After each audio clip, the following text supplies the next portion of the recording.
नमस्कार, मैं हूं आपके साथ अंकिता पाल। ब्रीडिंग की शुरुआत करते हैं। अग्निवीर योजना को लेकर जहां कई राज्यों में आरक्षण दिए जाने की चर्चा चल रही है, तो वहीं उत्तराखंड में भावी सरकार ने अग्निवीर के लिए कई योजनाएं संचालित करने की बात भी कही है।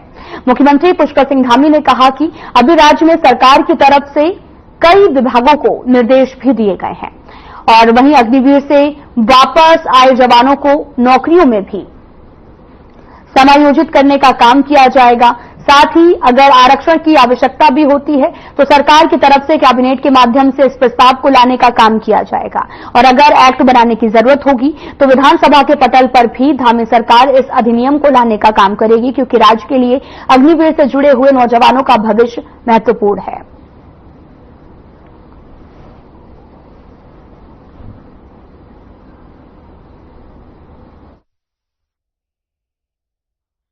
देखिए, अग्निवीर योजना देश में आई थी और उस समय में मैं राज्य के हमारे बहुत सारे सैनिक अफसरों के साथ, सेना के लोगों के साथ, जवानों के साथ सेना में अपना पूरा जीवन लगाकर आए हैं और मैं एक सैनिक परिवार में पैदा हुआ हूँ। इस नाते हमने पूरी बैठक करी थी और बैठक करने के बाद 15 जून 2022 को मैंने तभी ट्वीट किया था कि पुलिस समेत जितने भी हमारे राज्य के अंदर काम करने वाले विभाग हैं,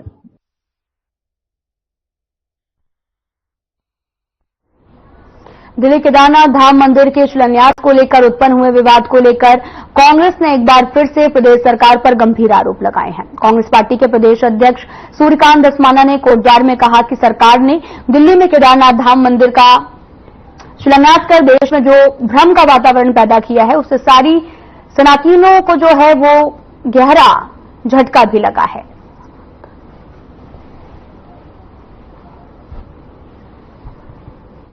केदारनाथ धाम के नाम से पैसे की उगाही। उत्तराखंड में हमारे 4 धाम हैं और इन 4 धामों में केदारनाथ जी एक सबसे पुराने 12 ज्योतिर्लिंगों में से एक है। सतयुग के ज्योतिर्लिंग बोलते हैं इनको।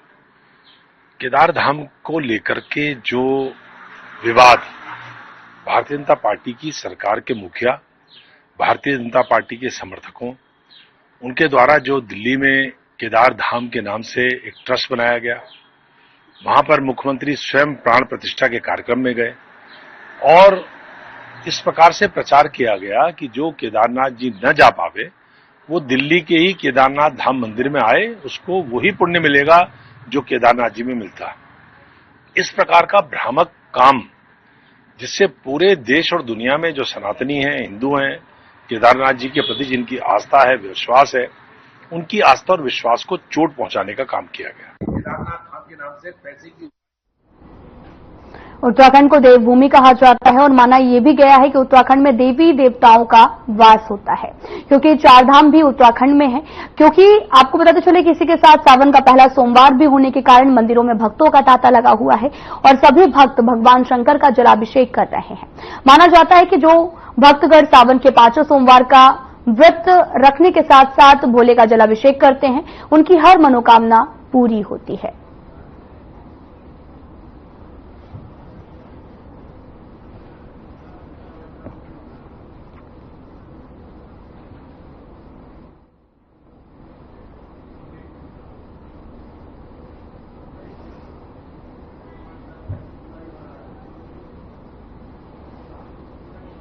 भक्तों की बड़ी अपार भीड़ हो रही है।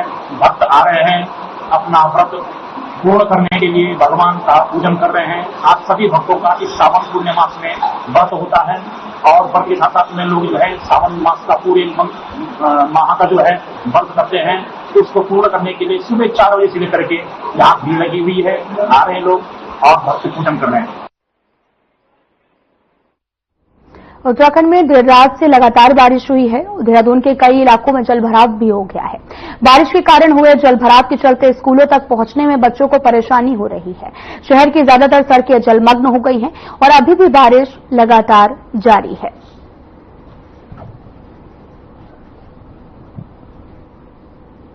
आप तस्वीरें देख सकते हैं। तस्वीरें देहरादून से हैं, जहां पर लगातार बारिश हुई, जिसके बाद में जलभराव की स्थिति भी पैदा हो गई है, जिससे आने जाने वाले लोगों को काफी परेशानियों का सामना करना पड़ रहा है। आप भी तस्वीरें देख सकते हैं जहां पर गाड़ी भी जलमग्न हो गई, साथ ही इतना ज्यादा पानी भरा हुआ है जिससे निकलने में, आने जाने में काफी ज्यादा परेशानियों का सामना भी लोगों को करना पड़ रहा है। और बारिश के बाद में की स्थिति जो है वो काफी दयनीय हो गई है। मौसम के मिजाज के बाद में आए बदलाव में महज थोड़ी देर हुई बारिश के बाद में नगर निगम के सफाई के दावों की पोल भी खुल गई है। प्रदेश में 5 सीटों पर लोकसभा में हार का राज लेकर कांग्रेस फैक्ट फाइंडिंग कमेटी के सदस्य और पूर्व सांसद पीएल पुनिया दिल्ली लौट गए हैं। वहीं कांग्रेस के प्रदेश उपाध्यक्ष संगठन मथुरा दत्त जोशी ने बताया कि वे रिपोर्ट कांग्रेस के राष्ट्रीय अध्यक्ष मल्लिकार्जुन खड़गे को सौंपेंगे। अब कमेटी की दूसरी सदस्य और सांसद रजनी पाटिल भी नेताओं कार्यकर्ताओं के मन की बात जानेंगी। फैक्ट फाइंडिंग कमेटी के सदस्य और पूर्व सांसद पीएल पुनिया 3 दिन के दौरे पर हैं और वहीं उन्होंने वरिष्ठ नेताओं विधायकों के साथ मुलाकात भी की और साथ ही पूर्व अध्यक्ष, ब्लॉक अध्यक्ष, मंत्री, जिलाध्यक्ष से भी चर्चा की। उन्होंने कहा कि सभी पहलुओं पर साधारण कार्यकर्ता से भी चर्चा की गई है।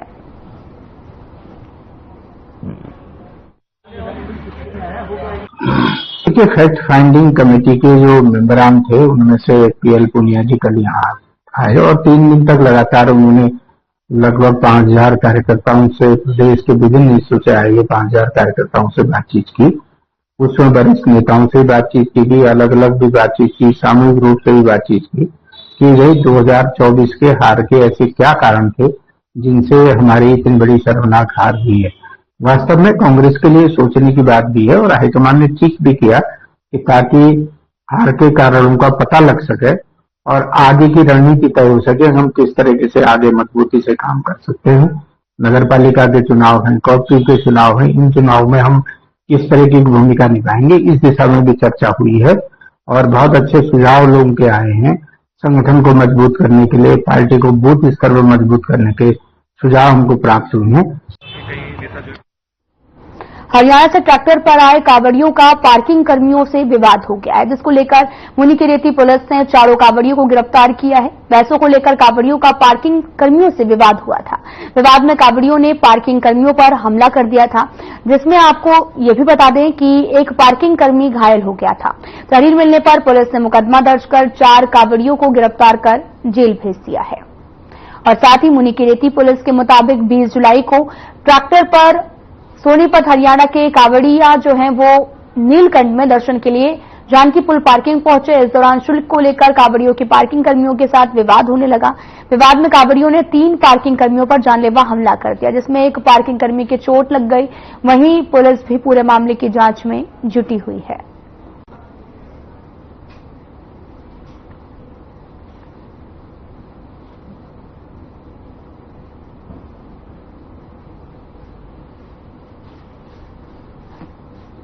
एनआईटी उत्तराखंड के सुमाड़ी में स्थायी परिसर के निर्माण कार्य शुरू न होने पर ग्रामीणों में रोष व्यक्त है और आक्रोशित ग्रामीणों ने निर्माण कार्य स्थल पर तालाबंदी का रोष जताया है।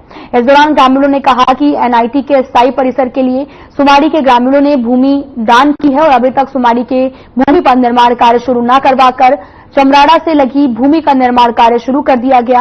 वहीं ग्राम प्रधान सुमाड़ी सत्यदेव बहुगुड़ा ने यह भी कहा कि ग्रामीणों ने एनआईटी के स्थायी परिसर बनाने के लिए भूमि दान की है, लेकिन अभी तक एनआईटी का निर्माण कार्य शुरू नहीं हुआ है।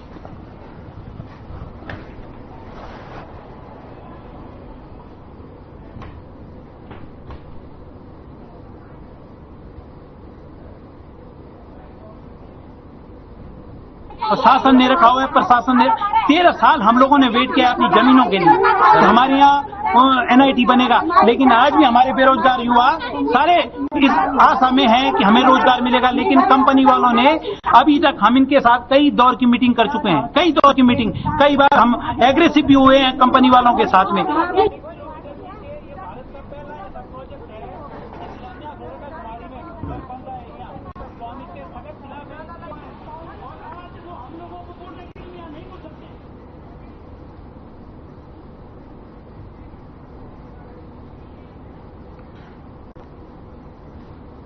फिलहाल यहां रुकते हैं एक छोटे से ब्रेक के लिए।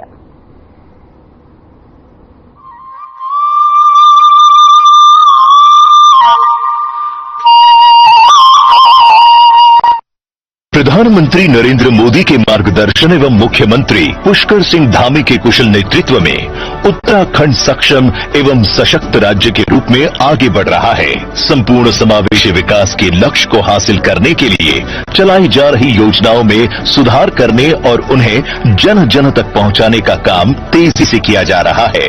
प्रदेश की महिलाओं को धुआं रहित स्वस्थ जीवन प्रदान करने के उद्देश्य से शुरू की गई इस योजना के तहत उत्तराखंड सरकार अंत्योदय राशन कार्ड धारक परिवारों को प्रति वर्ष 3 निःशुल्क गैस रिफिल की सुविधा प्रदान कर रही है, जिसके लिए सब्सिडी की राशि सीधे लाभार्थियों के बैंक खाते में पहुंचाई जा रही है। मेरा नाम सीमा थापा है। मैं सेवला कला चंद्रमणि से हूँ। खाना जब बनाते थे तो जंगलों में जाते थे हम लकड़ी लेने, हमें कितनी दिक्कत होती थी लकड़ी लाने में। तो फिर उसके बाद हमने गैस लिया, गैस में खाना बनाते हैं, हमारा समय भी बचता है, बच्चों को मैं टाइम से स्कूल भेज देती हूँ।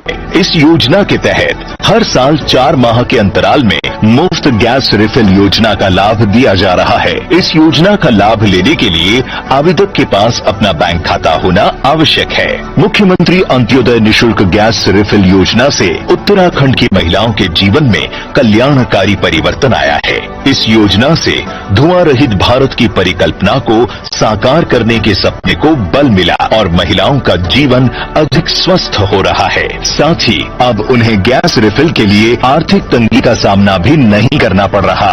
प्रदेश की महिलाओं के लिए ये योजना अमृत तुल्य साबित हुई है।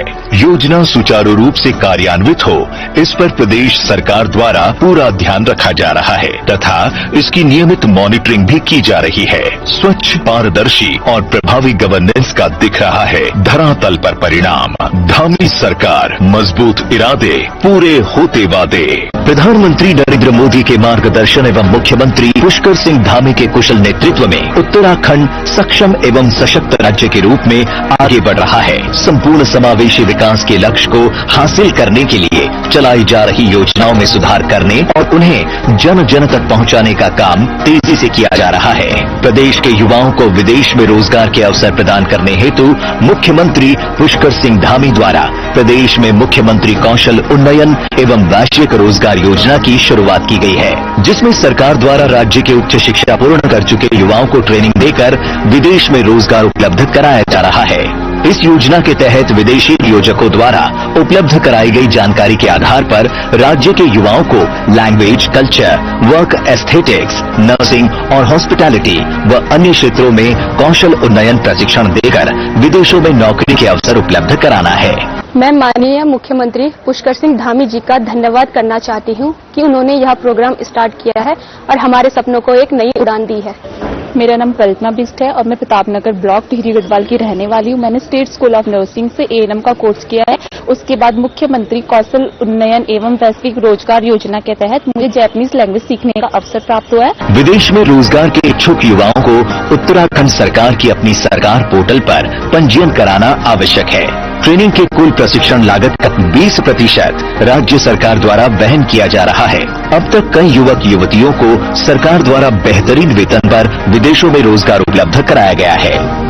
प्रदेश के युवाओं के लिए ये योजना अमृत तुल्य साबित हुई है। योजना सुचारू रूप से कार्यान्वित हो, इस पर प्रदेश सरकार द्वारा पूरा ध्यान रखा जा रहा है तथा इसकी नियमित मॉनिटरिंग भी की जा रही है। स्वच्छ, पारदर्शी और प्रभावी गवर्नेंस का दिख रहा है धरातल पर परिणाम। धामी सरकार, मजबूत इरादे, पूरे होते वादे। प्रधानमंत्री नरेंद्र मोदी के मार्गदर्शन एवं मुख्यमंत्री पुष्कर सिंह धामी के कुशल नेतृत्व में उत्तराखंड सक्षम एवं सशक्त राज्य के रूप में आगे बढ़ रहा है। संपूर्ण समावेशी विकास के लक्ष्य को हासिल करने के लिए चलाई जा रही योजनाओं में सुधार करने और उन्हें जन जन तक पहुंचाने का काम तेजी से किया जा रहा है। राज्य के उदीयमान खिलाड़ियों का खेल कौशल विकसित किए जाने एवं उनके खेल उपलब्धियों को बढ़ावा देने के उद्देश्य से मुख्यमंत्री उदीयमान खिलाड़ी उन्नयन योजना की शुरुआत की गई है।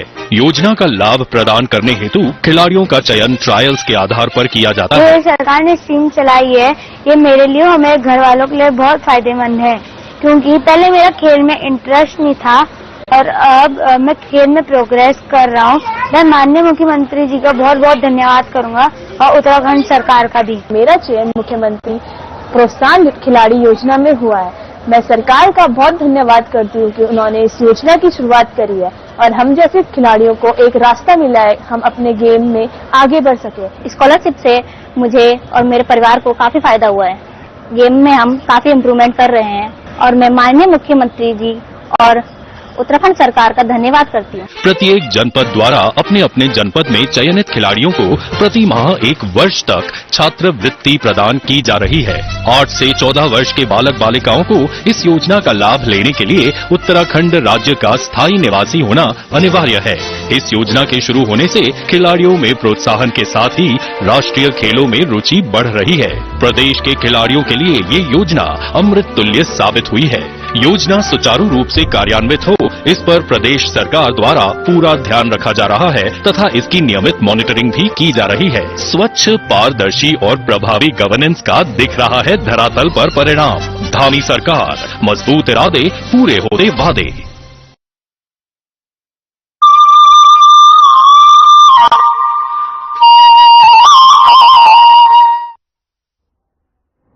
के बाद स्वागत है आप सभी का। तो वहीं सीएम धामी भी पहुंचे हैं, जहां पर राज्य आपदा प्रबंधन केंद्र का निरीक्षण करने के लिए पहुंचे हैं सीएम धामी।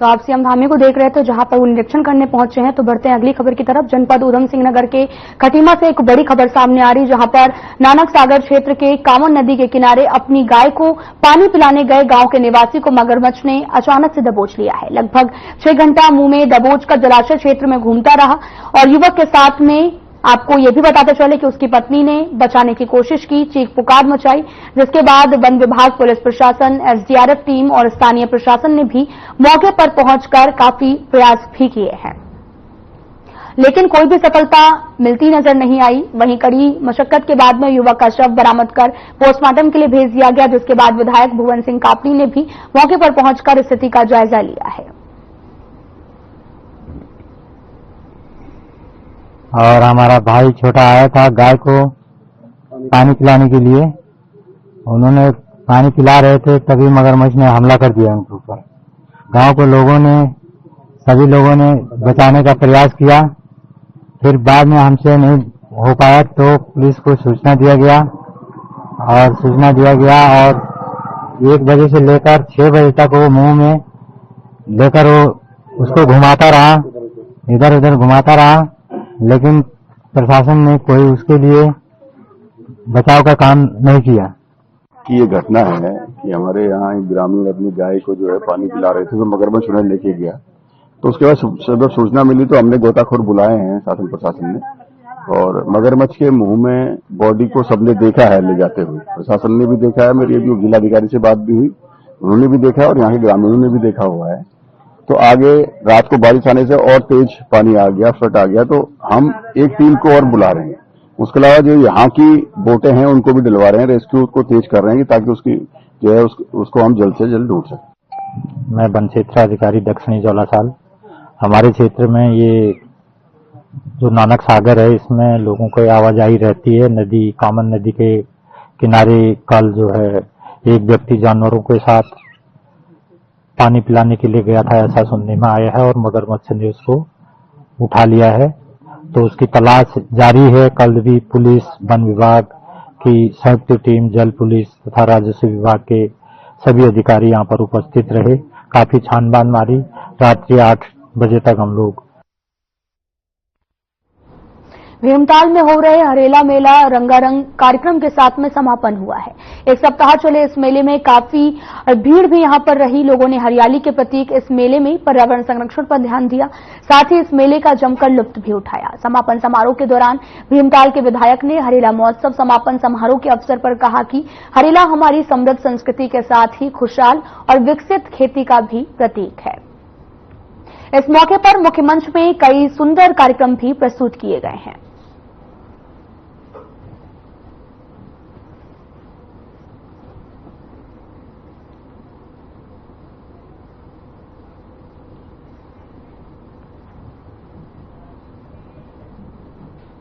हल्द्वानी में हरियाली का प्रतीक वन गुर्जर समुदाय का पारंपरिक त्योहार सेला पर्व धूमधाम से मनाया जा रहा है। तराई केंद्रीय वन विभाग के पीपल रेंज में निवास करने वाले वन गुर्जर समुदाय के लोगों ने शनिवार को बड़े ही धूमधाम के साथ इस पर्व को मनाया, जहां पर गुर्जर समुदाय अपनी पारंपरिक कलर के साथ में जंगलों में वृक्षारोपण कर स्वादिष्ट खीर खिलाकर एक दूसरे को पर्व की बधाई दी है।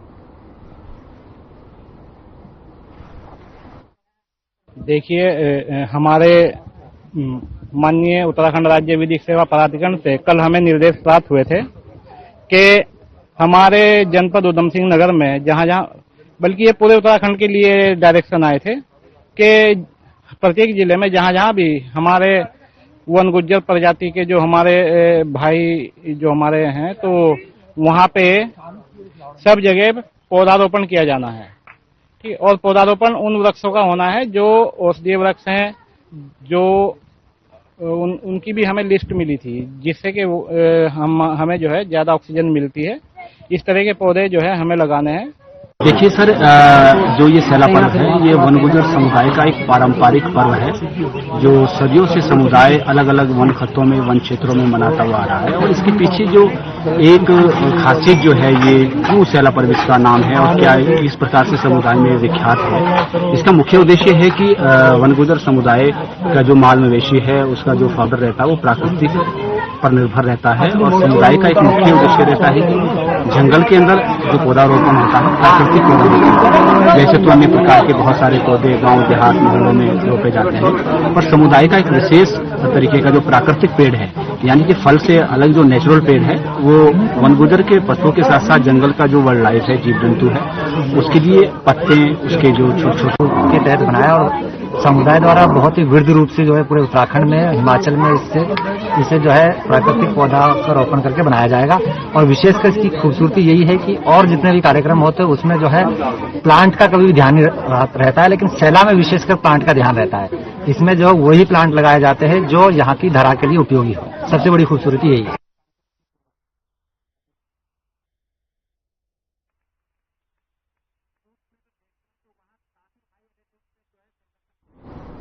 राजपुर पुलिस को उस वक्त बड़ी सफलता हाथ लगी जब पुलिस ने शहर में लगे सीसीटीवी फुटेज की जांच करनी शुरू कर दी है, जिसमें पुलिस ने ऑटो लिफ्टर गैंग को चोरी की 13 मोटरसाइकिल के साथ में गिरफ्तार कर लिया है। और साथ ही जिनका संपर्क आपको ये भी बताते चले कि अलग अलग राज्यों में बताया जा रहा है। पकड़े गए आरोपियों में सभी आरोपी 18 से 22 साल के हैं और जल्द ही अमीर बनने की चाहत थी, और जिसको लेकर सभी आरोपियों का भविष्य बर्बाद कर दिया गया। साथ ही आपको बताते चले कि आसपास क्षेत्रों में बाइक चोरी की घटनाएं लगातार सामने आ रही थी, जिस पर पुलिस ने सतर्कता से अभियान चलाते हुए टीम गठित की, जो कि ऑटो लिफ्टर गैंग पर नजर बनाए हुए थे।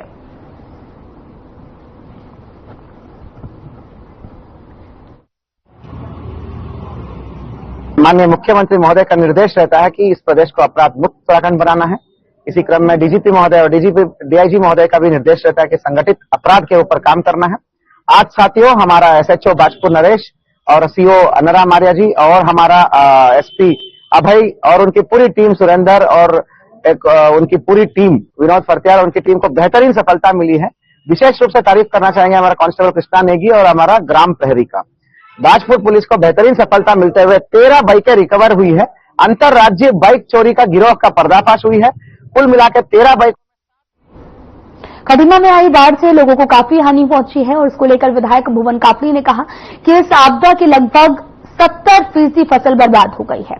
कृषि विभाग से सिर्फ एक अधिकारी अपॉइंटेड है और जिसकी सीएम पुष्कर सिंह धामी ने कार्रवाई भी की है और आपदा से पीड़ित हर परिवार को 5,000 रुपए की राहत राशि भी प्रदान की जाएगी।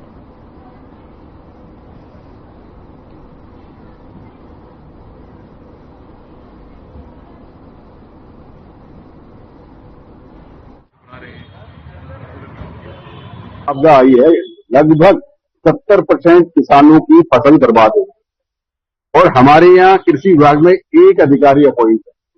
तो मैंने माननीय मंत्री जी से भी दूरभाष पे बात करी थी, माननीय मुख्यमंत्री से भी कहा कि वहाँ कम से कम 4 लोग 5 लोग अपॉइंट करिए और टीम गठित करिए और उनके जो नुकसान है उसका आकलन कीजिए और बाजार मूल्य के हिसाब से उनको जो है मुआवजा कीजिए। इस बात के लिए मैंने मांग पत्र माननीय मुख्यमंत्री जी को भी लिखाया और जो है मैं कृषि मंत्री जी से भी लिखा।